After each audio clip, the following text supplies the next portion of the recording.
قال رسول اللہ صلی اللہ علیہ وآلہ وسلم الحسین منی وعلا من الحسین او کما قال.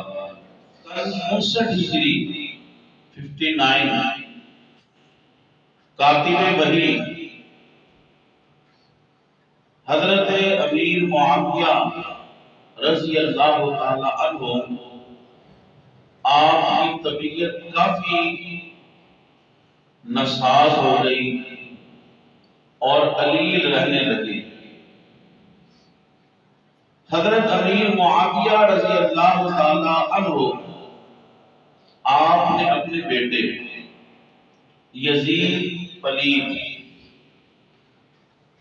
اس کو بلایا اور اس کو وصیت کی کہ امام حسین رضی اللہ تعالی عنہ کے مشورے کے بغیر کوئی کام نہ کرنا. میں تمہیں وصیت کرتا ہوں انہیں کھلائے بغیر نہ کھانا، انہیں پلائے بغیر نہ پینا، انہیں پہنائے بغیر نہ پہننا، اور حضرت امام حسین رضی اللہ تعالی عنہ کو ہر کام میں مقدم رکھنا. وہ نواسہ رسول ہیں، انتہائی سادہ طبیعت کے مالک ہیں، اور ان کی عزت کرنا اور وقت آنے پر یہ خلافت بھی حضرت امام حسین کو سونپ دینا. حضرت امیر معاویہ رضی اللہ تعالیٰ عنہ کا جب وصال ہو گیا تو امیہ خاندان کا یہ وہ بد نصیب شخص تھا جو امیہ خاندان کے لیے باعث شرمندگی اور باعث بدنامی بنا.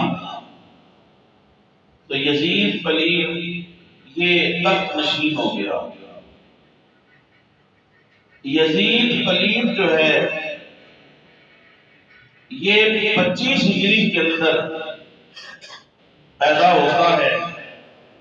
اس کی پیشانی پر نواسہ رسول جگر گوشہ بطول حضرت امام حسین رضی اللہ تعالی عنہ اور دیگر شہداء کربلا کے قتل کا داغ اس کی پیشانی پہ ہے، جس پر آج تک اور قیامت تک لوگ اس کو ملامت کرتے رہیں گے اور یہ اللہ کے حضور جواب دہ ہوگا. یزید پلید اس کی شرارتیں، اس کی بےہودگیاں اور اس کی بدمعاشیاں ایسی تھی کہ بڑے بڑے بدمعاش اور بڑے بڑے جو بے شرم ہیں وہ بھی اس کی بےہودگیوں کو اور شرارتوں کو اور بدمعاشیوں کو دیکھ کے شرما جائیں. یزید پلید ایسا بےہودہ انسان تھا، انتہائی ظالم، فاسق، بدخلق اور شرافی اور بدکار آدمی تھا. حضرت عبداللہ ابن حنظلہ جنہیں بشیر الملائکہ کہتے ہیں رضی اللہ تعالی عنہ، آپ فرماتے ہیں کہ واللہ، اللہ کی قسم، یزید پلید پر ہم نے حملہ کرنے کی اس وقت یقینی طور پہ تیاری کر لی تھی کہ جب ہمیں یقین ہو گیا اگر ہم نے اس سے جہاد نہ کیا تو ہم پر آسمان سے پتھروں کی بارش برسنا شروع ہو جائے گی. کیوں؟ اس لیے کہ لوگوں نے ان رشتوں سے نکاح کرنا شروع کر دیا جن سے قرآن مجید نے منع فرمایا، اور یہ سارا کچھ اس کے سامنے ہو رہا تھا. اور شرابیں عام پی جا رہی تھی، لوگوں نے نمازیں چھوڑ دی، بے راہ روی کا شکار ہو گئے. تو روکنا تو دور کی بات ہے، یزید پلید خود ان کبیرہ گناہوں کے اندر جو ہے وہ بڑھ چڑھ کر شامل ہو رہا تھا. یزید پلید نے مدینہ المنورہ اور مکہ المکرمہ کی بے حرمتی کی. ان دونوں مقدس مقامات کے اوپر اس نے لشکر کشی کی، کئی مسلمانوں کو اس نے شہید کیا. مسجد نبوی شریف میں اس نے گھوڑے باندھے، ان گھوڑوں نے مسجد نبوی شریف کے اندر فضلہ کیا، رد کی، پیشاب کیا۔ اس پلید یزید کی وجہ سے 3 دن تک مسجد نبوی شریف میں نماز باجماعت نہ ہو سکی۔ بیت اللہ شریف پر اس نے پتھر برسائے، بیت اللہ شریف کے غلاف کو اس نے جلایا، آگ لگائی، سید زادیوں کو اس نے تکلیف پہنچائی۔ یہ چند ایک اس کے گنونے جرم میں آپ کے سامنے بیان کر رہا ہوں تاکہ یہاں پہ سننے والے اور ریکارڈ ہو رہی ہے، اور جب تک لوگ سنیں گے ہماری نئی نسل کو پتہ چلے کہ یزید پلید جو ہے اس کے یہ جرم ہی کافی ہے اس کے جہنمی ہونے کے لیے۔ حضرت ابو ہریرہ رضی اللہ تعالیٰ عنہ جلیل القدر صحابی ہیں، آپ 60 ہجری کے فتنوں سے اور لڑکوں یعنی نوجوانوں، نو عمر لڑکوں کی حکومت سے پناہ مانگا کرتے تھے، دعا مانگا کرتے تھے کہ یا اللہ مجھے 60 ہجری کے جو فتنے ہیں ان سے محفوظ رکھنا۔ اللہ پاک نے آپ کی دعا کو قبول کیا۔ آپ 59 ہجری میں 1 سال پہلے ہی آپ اس دنیا سے رخصت ہو گئے۔ حضور نبی کریم صلی اللہ علیہ وسلم نے یزید پلید کے بارے میں پیشن گوئی فرمائی تھی، جس کا مفہوم یہ ہے کہ بنو امیہ میں سے ایک شخص میری سنت کو بدلنے والا ہوگا، جو بے انصافیاں کرے گا اس کا نام یزید ہوگا۔ یزید پلید کو اپنی بیعت نہ کرنے کا ڈر جو ہے وہ سب سے زیادہ صرف 4 افراد سے تھا۔ سر فہرست حضرت امام حسین ابن علی تھے کہ جب میں بیعت کر دوں گا تو یہ میری راہ میں رکاوٹ بنیں گے۔ دوسرے شخص عبداللہ ابن عمر، حضرت عمر رضی اللہ عنہ کے ساتھ آتے کہ یہ میری راہ میں رکاوٹ بنیں گے۔ تیسرے شخص عبداللہ ابن زبیر صحابی، یہ میری راہ میں رکاوٹ بنیں گے۔ چوتھے شخص عبد الرحمن بن ابی بکر، حضرت ابو بکر رضی اللہ عنہ کے ساتھ آتے عبد الرحمن، اسے پتا تھا کہ یہ 4 افراد میری راہ میں رکاوٹ بنیں گے، اور ان میں سر فہرست حضرت امام حسین ابن علی تھے رضی اللہ تعالی عنہ۔ مدینہ المنورہ کے گورنر ولید تھے اس وقت، حضرت امام حسین رضی اللہ تعالیٰ عنہ کو اس وقت کے گورنر مدینہ ولید نے گورنر ہاؤس میں بلایا اور بلا کے حضرت میر معاویہ کی وصال کی خبر دی کہ وہ وصال کر گئے ہیں۔ اب میں یزید کی آپ سے بیعت دینا چاہتا ہوں کہ آپ یزید کے حق میں بیعت کریں۔ حضرت امام حسین رضی اللہ تعالیٰ نے فرمایا کہ میرے جیسا آدمی چھپ کر کیسے بیعت کر سکتا ہے ایک فاسق و فاجر شخص کی؟ کل قیامت تک کے لیے لوگوں کے لیے ایک دلیل بن جائے گی کہ جب امام حسین نے ایک فاسق فاجر قرآن و حدیث کے احکامات پہ عمل نہ کرنے والا اس شخص کے ہاتھ پہ بیعت کرتی ہے، جب نواسۂ رسول نے ایسا کیا ہے تو ہم کو ایسا نہ کریں۔ آپ نے بیعت نہ کی اور واپس آ گئے۔ اس وقت ایک شخص مروان بن حکم تھا، اس نے مروان بن حکم نے مشورہ دیا گورنر مدینہ ولید کو کہ آپ کو مشورہ دیتا ہوں کہ آپ انہیں اسی وقت قتل کر دیں، شہید کر دیں، ورنہ بعد میں یہ آپ کے قابو میں آنے والے نہیں۔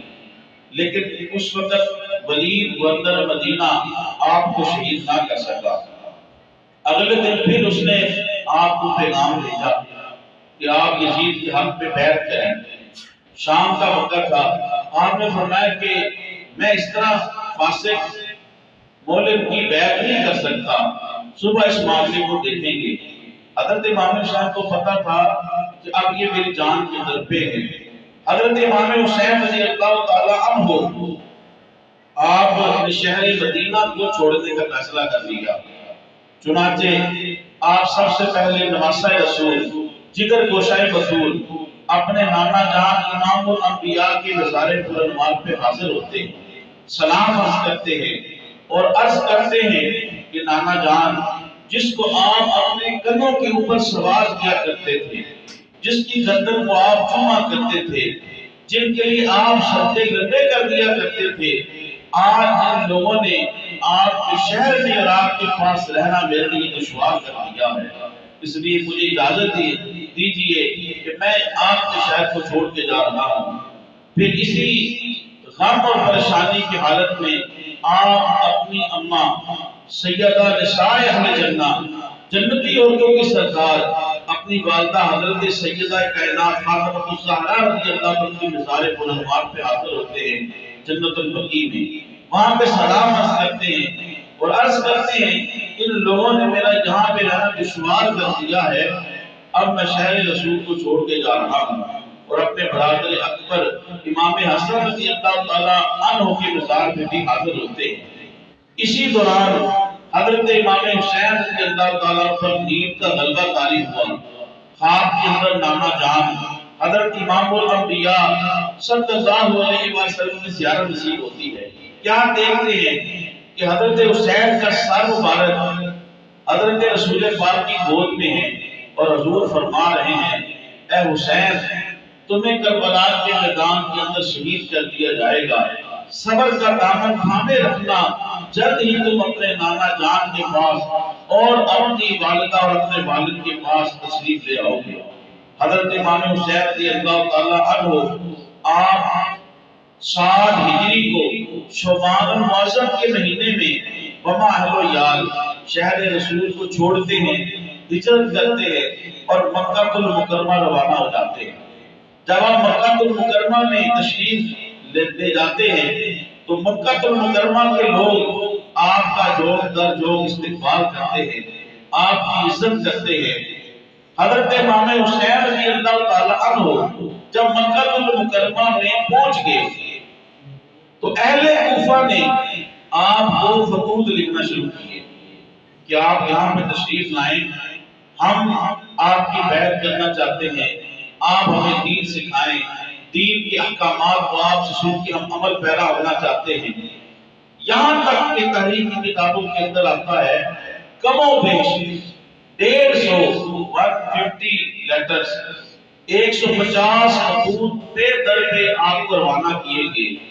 اب آپ کا دینی اور اخلاقی اور شرعی فریضہ بن چکا تھا کہ آپ لوگوں کی فریاد کو سنتے، انہیں دین کی معلومات کے لیے، ان کو حق بتانے کے لیے آپ وہاں ان کے پاس ضرور جاتے۔ اگر آپ نہ جاتے تو تاریخ میں یہ لکھا جانا تھا کہ لوگوں نے تو کہا تھا، اور قیامت تک یہ لوگ کہتے اگر امام حسین ہمارے پاس آ جاتے تو ہم یزید کی بیعت کیوں کرتے۔ اس لیے آپ کا شرعی اخلاقی فریضہ بن چکا تھا کہ آپ ان کے پاس تشریف لے جاتے۔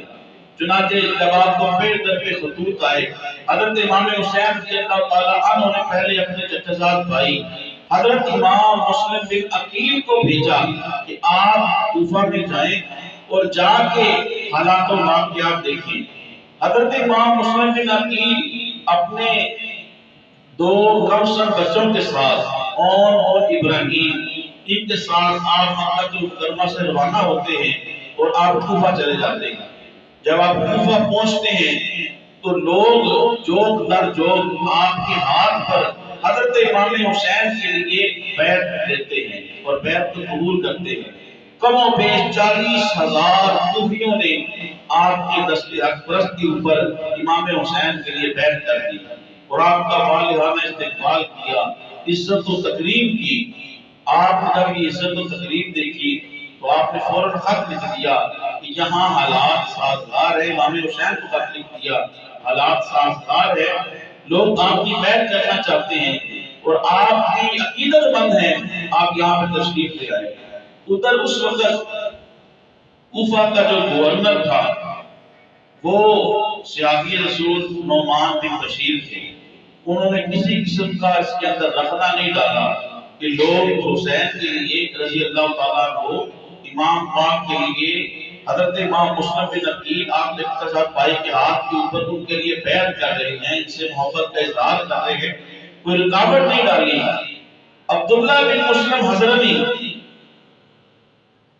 یہ یزید کا اور ابن زیاد کا اور اس حکومت کا جو تھا یہ جاسوس تھا۔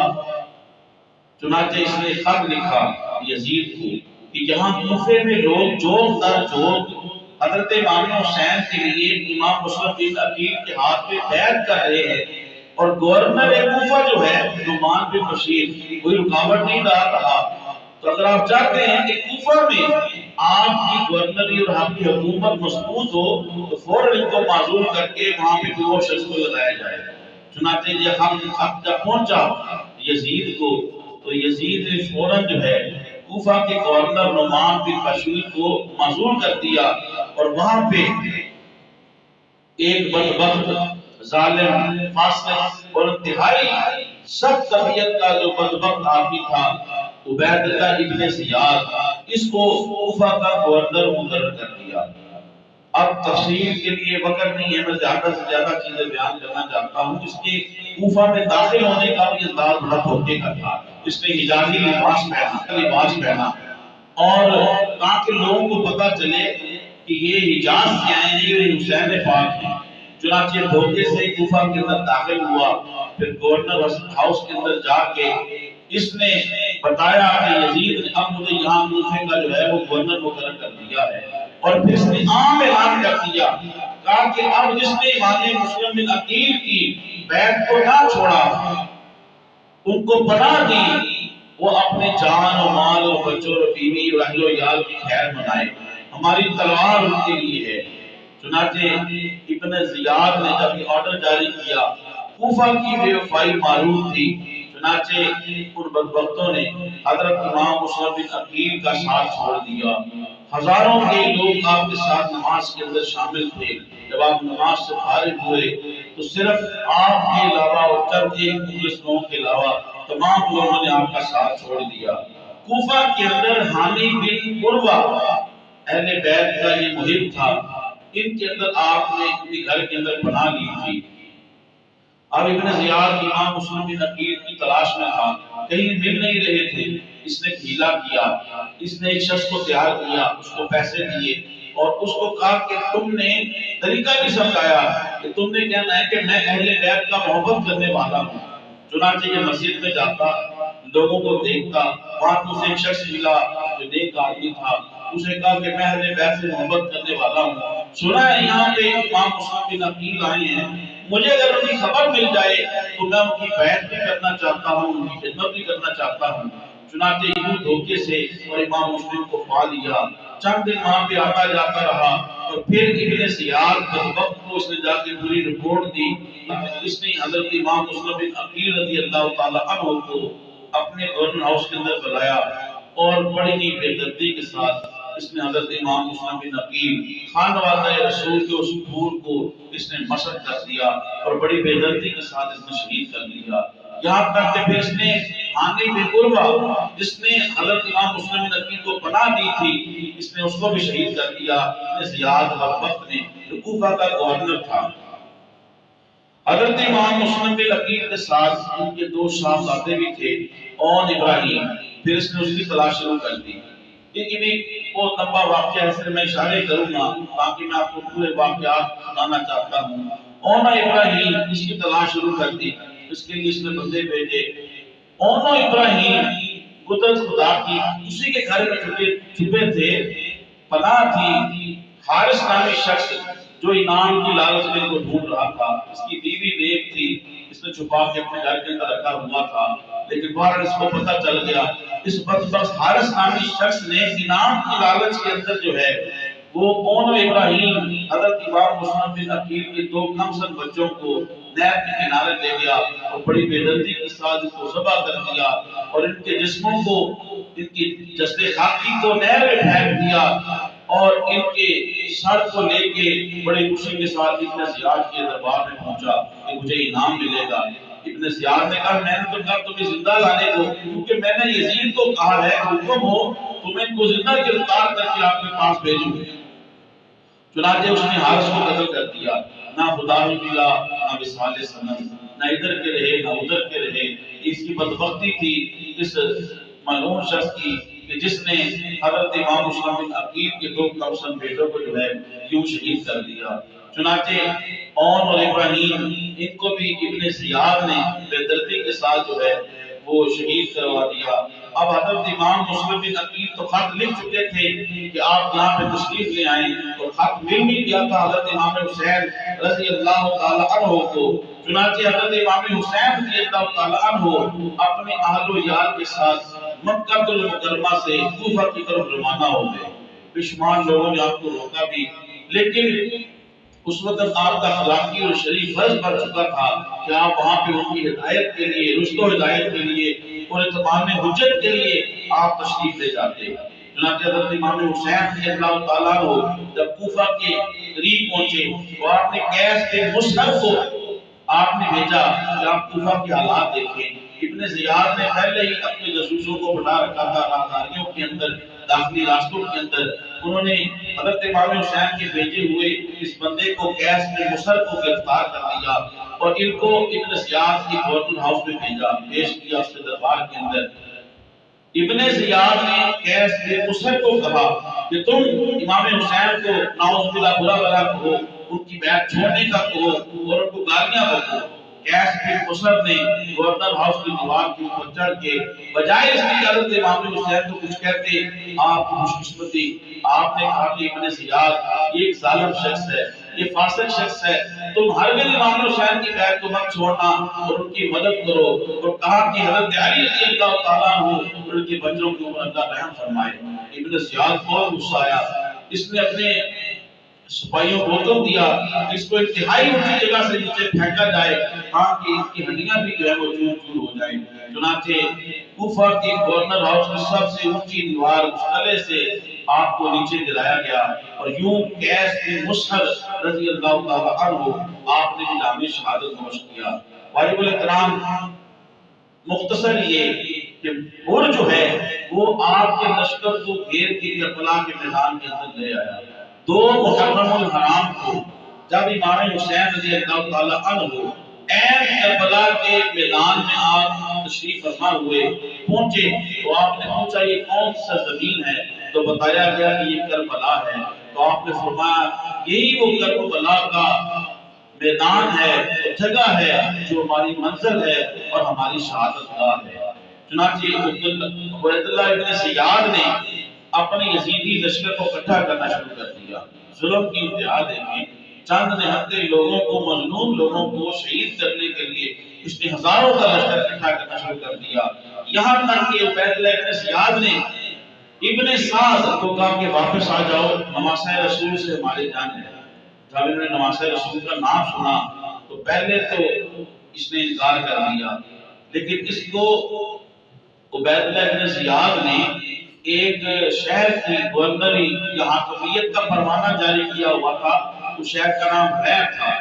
کہا کہ تمہیں اس کی گورنری یا اس کا حاکمیت ملے گی، کہا کہ اگر تم واپس نہ آئے، اس کے پاس ہزاروں کا لشکر تھا، واپس نہ آئے تمہیں اس جگہ کی حاکمیت اور گورنری نہیں ملے گی۔ اس کی بدبختی، یہ بدبختی ہے کہ ابن سعد کی، عمر ابن سعد کی، کہ یہ دنیا کی لالچ میں آ گیا بدبخت انسان، اور یہ ہزاروں کا لشکر لے کے واپس کربلا کے میدان کے اندر آ گیا اور عبیداللہ ابن زیاد اس کے بدبخت لشکر کے اندر جب وہ شامل ہو گیا۔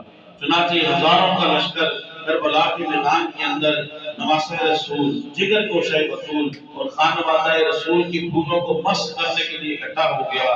چنانچہ 7ویں محرم سے ابن زیاد نے آرڈر جاری کیے کہ نواسہ رسول حضرت امام حسین پاک رضی اللہ تعالی عنہ کے لیے اور دیگر شہداء کربلا کے لیے پانی کو بند کر دیا جائے۔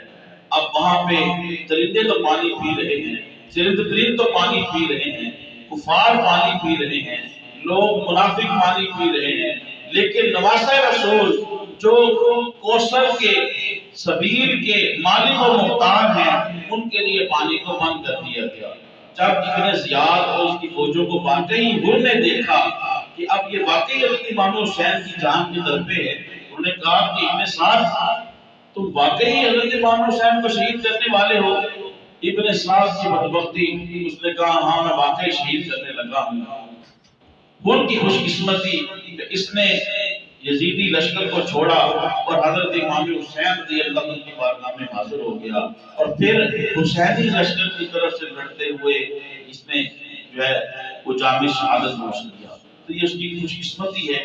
اس لیے حدیث پاک کے اندر آتا ہے ایک شخص ساری عمر نیک کام کرتا ہے، اس کے اور جنت کے درمیان ایک بالشت فاصلہ رہ جاتا ہے۔ کوئی ایسا کام کرتا ہے کہ وہ دوزخ میں چلا جاتا ہے، رحمان نبی۔ ایک شخص ساری عمر نعوذ باللہ برے کام کرتا ہے، اس کے اور دوزخ کے درمیان ایک بالشت فاصلہ رہ جاتا ہے۔ وہ کوئی ایسا کام کرتا ہے تو وہ جنت میں چلا جاتا ہے۔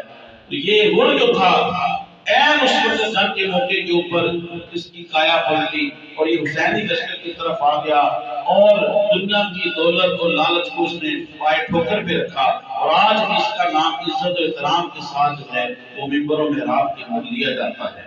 واجب الاحترام 10ویں محرم کو ایک ایک کر کے خانوادہ رسول کے لوگوں کو ان بدبختوں نے شہید کرنا شروع کر دیا، یہاں تک کہ حضرت امام حسین رضی اللہ تعالیٰ عنہ اپنے ہاتھوں سے اپنے پیاروں کے لاشوں کو اٹھاتے تھے اور اللہ کی رضا پر راضی رہتے تھے، یہاں تک کہ ایک ایک کر کے خانوادہ رسول کے جب تمام پھول انہوں نے مس کر دیے تو پھر حضرت امام حسین رضی اللہ تعالیٰ عنہ نواسہ رسول آپ ذوالفقار کی اور حیدری تلوار لے کے آپ خود میدان کے اندر تشریف لے جاتے ہیں۔ چنانچہ حضرت امام حسین رضی اللہ تعالیٰ عنہ سے پہلے یزیدی لشکر ایک ایک کر کے لڑتا ہے، لیکن حضرت علی رضی اللہ تعالیٰ عنہ کا خون ان کی رگوں میں دوڑ رہا تھا، جو بھی آپ کے سامنے آتا آپ اسے واصل جہنم کر دیتے۔ چنانچہ جب ابن زیاد اور ابن سعد نے دیکھا یوں تو ہمیں سے نہیں جی سکتے،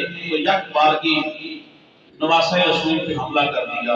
پھر کیا تھا کہ وہ گردن جسے رسول اللہ چوما کرتے تھے اس کے اوپر تیر لگ رہے ہیں، وہ پیشانی جسے رسول اللہ بوسہ دیا کرتے تھے اس کے اوپر نیزے لگ رہے ہیں، اور وہ جسم جسے حضور اپنے کندھوں کے اوپر سوار کیا کرتے تھے، نواسہ رسول کے جسم مبارک کے اوپر کہیں سے تلوار ہے، کہیں پہ زیر نیزے کا زخم ہے، اور کہیں پہ آپ کو کوئی تلوار اور تیر اور کہیں پہ نیزہ لگ رہا ہے، یہاں تک کہ یک بارگی آپ کو حملہ کر کے آپ کا جسم اقدس جو ہے وہ زخموں سے چور چور ہو گیا، اور آپ زمین پہ نیچے تشریف لے آئے۔ آپ کی پیشانی مبارک کے اوپر سنام نامی بدبخت شخص نے زہر نوک نیزہ آپ کی پیشانی مبارک کے اوپر مارا، جس سے آپ زمین پہ تشریف لے آئے۔ جب آپ زمین پہ تشریف لے آئے اس وقت بھی آپ کا سارے پرانوار جو تھا پیشانی مبارک تھی وہ سجدے میں تھی، اور یوں آپ واصل بحق ہوئے اور اپنی جان کو جان افری کے سبوت کر دیا۔ بدبخت شمر جو تھا یہ آگے بڑھا، اور اس نے آگے بڑھ کے حضرت امام حسین رضی اللہ تعالیٰ عنہ ان کے سر مبارک کو تن سے جدا کر دیا۔ نعوذ باللہ، یہ ان کی بدبختی تھی۔ پھر ان کی بدبختی دیکھے، ان بدبختوں نے یہاں تک صرف نہیں رہے بلکہ خانوادہ رسول کے ان خوشبودار پھولوں کے اوپر، نرم و نازک پھولوں کے اوپر جنہیں رسول اللہ اپنی جھولی میں کھلایا کرتے تھے، جن کی زبان کو چوسا کرتے تھے، جنہیں حضور بوسے دیا کرتے تھے، ان کی جسموں کے اوپر انہوں نے گھوڑے دوڑائے۔ ان کی بدبختی دیکھی، گھوڑے دوڑائے، ہڈیوں کو بھی انہوں نے جو ہے وہ مست کرنے کی اور چورا چور جو ہے وہ کرنے کی انہوں نے یہ بدبختی بھی اپنے نام لی۔ پھر ان کی بدبختی دیکھیں، رسول اللہ کے نواسے کو شہید کیا ہے۔ ان بدبختوں نے اپنے جو واصل جہنم ہوئے تھے لوگ ان کے اوپر نماز جنازہ پڑھی، نماز جنازہ نواسہ رسول کو شہید کر کے ان کے اوپر نماز جنازہ پڑھی، اور نواسہ رسول کی جسم مبارک کو اور خانوادہ رسول کے جسم مبارک کو بے یار و مددگار، بے گول و کفن بری چھوڑ کے یہ بدبخت چلے گئے اور ان کے سروں کو لے گئے۔ چنانچہ پھر انہوں نے حضرت امام حسین رضی اللہ تعالیٰ عنہ کے سر مبارک کو نیزے کی نوک کے اوپر رکھا، اور پھر سب سے پہلے یہ ابن زیاد کے پاس گئے، پھر ابن زیاد سے ہوتے ہوئے یزید کے دربار میں پہنچے، اور یوں نواسہ رسول کے سر مبارک کو جو ہے وہ کوفہ، دمشق اس کی گلیوں میں پھیرایا جا رہا ہے، اور خانوادہ رسول کی سیدزادیوں کو گرفتار کر کے قیدی بنا کے جو ہے وہ یوں کوفہ اور دمشق کی گلیوں کے اندر، شام کی گلیوں کے اندر جو ہے وہ پھیلایا جا رہا ہے۔ یہ ظلم کی داستان ہے ان بدبختوں نے ذکر کی۔ حضرت امام حسین رضی اللہ عنہ کا سر پرانوار نیزے کی نوک پر تھا۔ ایک شخص تلاوت کر رہا تھا قرآن کی اس آیت کی، سورہ کہف کی، ام حسبت ان اصحاب الکہف والرقیم قاموا من آیاتنا عجبا، جس کا ترجمہ یہ ہے کہ اصحاب کہف کا واقعہ کتنا عجیب ہے، اصحاب کہف کا واقعہ کتنا عجیب ہے۔ اس آیت کا ترجمہ ہے، جب یہ آیت تلاوت ہو رہی تھی تو وہ آیت پڑھ رہا تھا، حضرت امام حسین کے سر سے آواز آتی ہے، حسین کا واقعہ اس سے بھی عجیب ہے، حسین کا واقعہ اس سے بھی عجیب ہے کہ میرے نانے کا کلمہ پڑھنے والوں نے اسی کے نواسے کو جو ہے وہ شہید کر دیا۔ واجب الاحترام حضرت امام حسین رضی اللہ تعالیٰ عنہ کے سر کو اتنے زیاد کے دربار میں جو ہے وہ رکھا گیا۔ اس بدبخت نے شہید کرنے کے بعد بھی آپ کے سر پرانوار سے بدتمیزی کی اور چھڑی کے ساتھ آپ کے منہ کے اوپر جو ہے وہ بدتمیزی کے ساتھ چھڑی لگا رہا تھا۔ وہاں پر ایک بوڑھے صحابی حضرت زید بن ارقم بیٹھے ہوئے تھے، وہاں موجود تھے۔ انہوں نے کہا کہ اے بدبخت اپنی چھڑی کو ہٹا، تمہیں پتہ نہیں یہ وہ لب ہیں جنہیں رسول اللہ چوما کرتے تھے۔ چنانچہ ابن زیاد جامع مسجد کوفہ میں لوگوں کو جمع کر کے خطبہ دیتا ہے۔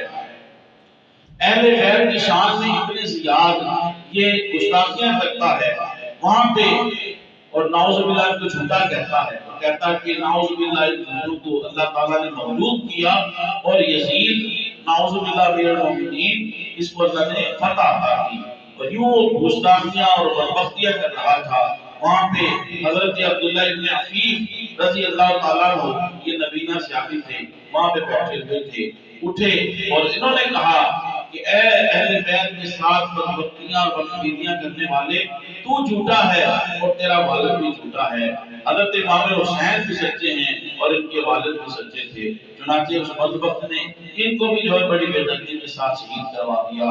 حضرت امام زین العابدین یہ بیمار تھے، یہ صرف ان بدبختوں نے ان کو چھوڑ دیا۔ اللہ کی منشا بھی تھی، ان کی وجہ سے آل رسول کو آگے بڑھنا تھا۔ حضرت امام زین العابدین کو زنجیروں کے ساتھ انہوں نے جو ہے وہ جھگڑا ہوا تھا اور یوں انہوں نے قید کیا ہوا تھا۔ دیگر شہدائے کربلا کو قیدی بنا کے جب یہ کوفہ سے لے کے یزید کے دربار میں جا رہے تھے تو رستے میں ایک عیسائی کا راہب کا دلجا گھر تھا، اس نے اپنی کتابوں کے اندر پڑھ رکھا تھا۔ چنانچہ جب اس نے دیکھا یہ حضرت امام حسین ہے، ان کا قافلہ ہے، ان کو روکا اور ان کو لالچ دی، بھائی لالچی تھے، ان کو کم و بیش 10,000 دینار کی لالچ دی کہ آج رات سر حسین کو میرے پاس رہنے دو۔ اس نے ایک بلند جگہ کے اوپر سر حسین کو رکھا، صاف کیا، خوشبو لگائی اور معتب اس سر پرانوار کے سامنے بیٹھا رہا، اور جو بھی خانوادہ رسول کی شہزادیاں تھیں ان کے ساتھ عزت و احترام کا معاملہ کیا۔ اللہ پاک نے اس عزت و احترام کرنے کی برکت سے اس عیسائی راہب کو اسلام کی دولت بھی عطا کی۔ اس کے دربار کے اندر سر حسین کو رکھا ہوا ہے، یہ بدتمیزیاں کر رہا ہے۔ دربار میں کیسر روم بادشاہ جو تھا اس کے سفیر موجود تھے، انہوں نے جب یہ دیکھا کہ نواسہ رسول امام الانبیاء کے نواسے کے ساتھ کیوں سلوک کیا ہے، اس نے اٹھ کے کہا ہمارے پاس عیسیٰ علیہ السلام جس سواری کے اوپر، جس گدھے کے اوپر سوار ہوتے تھے، اس دراز گوشت ایک کھر ہے ہمارے پاس، اس کھروں کو ہم نے سنبھال کے رکھا ہوا ہے، ہم سال کے بعد اس کے پاس جاتے ہیں، اس کھر کے پاس جس سواری کے اوپر عیسیٰ علیہ السلام بیٹھے ہوتے تھے، بیٹھتے تھے، سواری کرتے تھے، ہم اس کا اتنا ادب و احترام کرتے ہیں، ہم عیسیٰ علیہ السلام کی سواری کے کھر کا اتنا احترام کرتے ہیں۔ ظالموں کو اپنے نواسہ رسول کے ساتھ یہ حالت کر دی ہے۔ اسی طریقے سے ایک یہودی بھی وہاں پہ موجود تھا، اس نے کہا کہ داؤد علیہ السلام اور میرے درمیان کم و بیش 70 نسلیں گزر چکی ہیں، 70 نسلوں کا فاصلہ ہے میرے اور داؤد علیہ السلام کے درمیان، پھر بھی یہودی لوگ میرا ادب کرتے ہیں۔ تم نے نواسہ رسول کے ساتھ یہ سلوک کیا۔ قافلہ دمشق کے بازاروں سے ہوتا ہوا یزید کے دربار میں جا رہا تھا، ایک بڑیاں وہاں پہ آئی، انہوں نے ان لوگوں کو کھانا دیا، کپڑے دیے، اچھا سلوک کیا۔ اس اچھا سلوک کرنے کی وجہ سے حضرت زینب رضی اللہ تعالی عنہا، انہوں نے کہا کہ بڑھیا آپ نے ہمارے ساتھ اس بے یار و مددگار کے عالم کے اندر اتنا اچھا سلوک کیا، کھانا بھی دیا، اس کی کیا وجہ ہے؟ کہا کہ میں نے سن رکھا ہے کہ مسافروں کے ساتھ اور قیدیوں کے ساتھ حسن سلوک کرنا چاہیے۔ کہا کہ پھر میں آپ کے لیے کوئی دعا کروں؟ حضرت زینب رضی اللہ تعالیٰ عنہ نے کہا میں آپ کے لیے کوئی دعا کروں؟ اس بڑھیا نے کہا عمر گزر گئی ہے، اب تو کوئی حاجت ہی نہیں ہے، صرف ایک ہی حاجت ہے کہ میں حضرت سیدہ نساء اہل جنہ حضرت فاطمہ الزہرا رضی اللہ تعالیٰ عنہا ان کی خدمت میں رہتی تھی، انہی کی وجہ سے مجھے اسلام کی دولت نصیب ہوئی، اور انہی کی وجہ سے یہ سارا حسن سلوک میں نے سیکھا ہے، انہی سے میں نے سیکھا ہے کہ قیدیوں کا اور جو مسافر ہیں ان کے ساتھ حسن سلوک کرنا ہے، انہی سے یہ سب کچھ میں نے سیکھا ہے۔ وہ تو دنیا سے رخصت فرما گئی ہیں، وصال کر گئی ہیں، اب میری بس ایک ہی حاجت ہے، اگر مجھے کوئی دعا دینی ہے تو دعا یہ دو کہ ان کے دو بچے تھے جو میرے سامنے تھے، امام حسین اور ایک زینب ان کی بچی تھی، دعا کرو کہ مرنے سے پہلے مجھے ان کی زیارت نصیب ہو جائے۔ چنانچہ جب آپ نے یہ کہا تو حضرت زینب رضی اللہ تعالیٰ عنہ نے کہا کہ تمہاری یہ دعا قبول ہو چکی ہے، جو نیزے کے اوپر تم سر دیکھ رہی ہو وہ حضرت حسین کا سر ہے، اور جو سامنے تمہارے کھڑی ہے یہ حضرت فاطمہ کی بیٹی حضرت زینب رضی اللہ تعالیٰ عنہ ہے۔